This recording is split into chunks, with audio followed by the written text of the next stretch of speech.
Yahoo minasan, welcome back again with Mr. K di sini. Jumpa lagi di pembahasan si botak. Dan karena Mr. K sebenarnya ketinggalan 2 chapter, so langsung aja dah Mr. K fokus ke poinnya saja untuk tiap chapternya, oke? Here we go. Monggo enjoy review chapter 163 One Punch Man, guys. Let's go. Intuisi Saitama.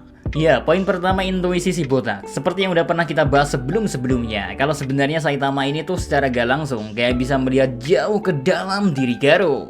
Sehingga ia pun bisa menilai orang seperti apakah sebenarnya Garo ini. Namun meski begitu ya, Saitama tetap menanyakan ke Garo tentang apa sebenarnya yang dia inginkan. Soalnya meski si botak ngerasa kalau Garo hanya berpura-pura menjadi seorang monster, gara-gara dia ngelihat Garo menyelamatkan helikopter evakuasi sambil bekerja sama dengan salah satu pahlawan, Saitama masih dibuat kebingungan sama alasan kenapa Garo menjadi seorang pemburu pahlawan. Padahal menurut si botak, kalau Garo emang mau jadi pahlawan gak perlu pakai main-main dulu menjadi seorang monster.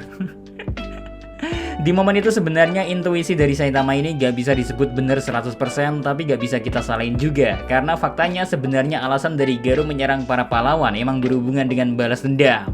Namun dendam yang dia miliki bukanlah dendam perseorangan atau dendam kesalahan satu pahlawan saja, melainkan dendam yang tercipta karena masa lalu yang dia terima oleh orang-orang yang menyukai pahlawan. Makanya waktu si botak bilang kalau Garo malah lebih terlihat seperti orang yang akan menyemangati seorang anak kecil untuk kembali berdiri.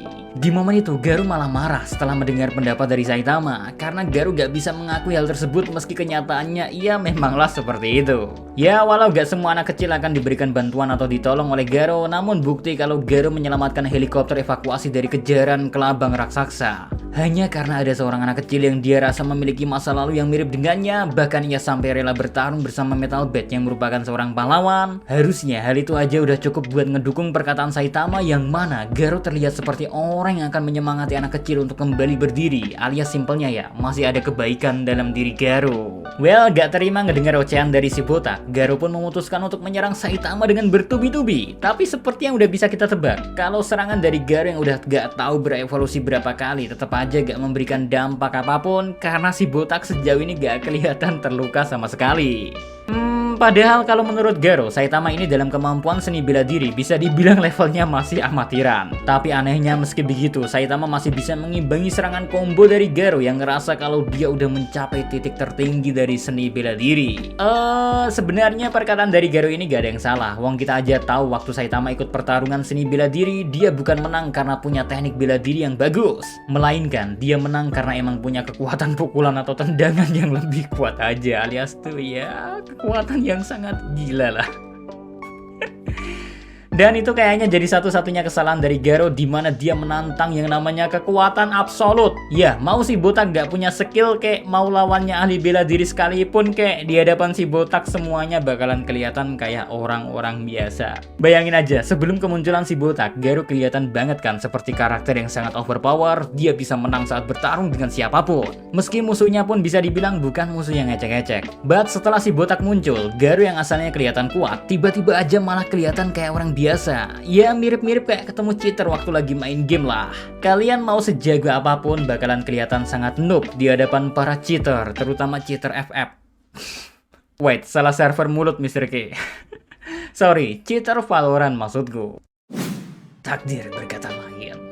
Guys, walau Garo sering ngomong tentang tujuannya menjadi kejahatan absolut, tapi kayaknya takdir berkata lain. Soalnya belakangan ini Garo malah sering kelihatan membantu seseorang dibandingkan melakukan sebuah kejahatan. Misalnya aja seperti yang terjadi di chapter kali ini, di mana serangan dari Garo yang dilancarkan ke Saitama hingga akhirnya sebuah gedung roboh saking dahsyat serangannya itu, malahan menjadi sebuah keberuntungan dan seakan menjadi misi penyelamatan. Karena ternyata ada sekelompok orang yang lagi berlindung di bawah tanah, namun karena suatu alasan mereka malah terjebak dan akhirnya berkat serangan dari Garo itulah ya, mereka bisa selamat dan keluar dari bawah bunker. Terus contoh lainnya adalah serangan Garo berikutnya di mana dia gak sengaja ngebuat sebuah gunung hancur dan akhirnya lahar panas yang tadinya mau keluar malah berakhir keluar di sisi lainnya, di mana sisi itu gak berbahaya bagi para warga, sehingga para warga yang awalnya udah bersiap mengungsi dan sedang evakuasi malah menjadi selamat, dan gunung yang awalnya kelihatan mau meletus pun akhirnya berakhir hancur dan lahar panas yang sebelumnya mengancam udah gak jadi masalah lagi. Ya meski semua itu terjadi tentu bukan karena sebuah kesengajaan sih. Makanya si botak aja sampai bilang kalau Garo ini mengingatkan dirinya kepada insting pahlawan King, dimana keberuntungan selalu bersama dirinya.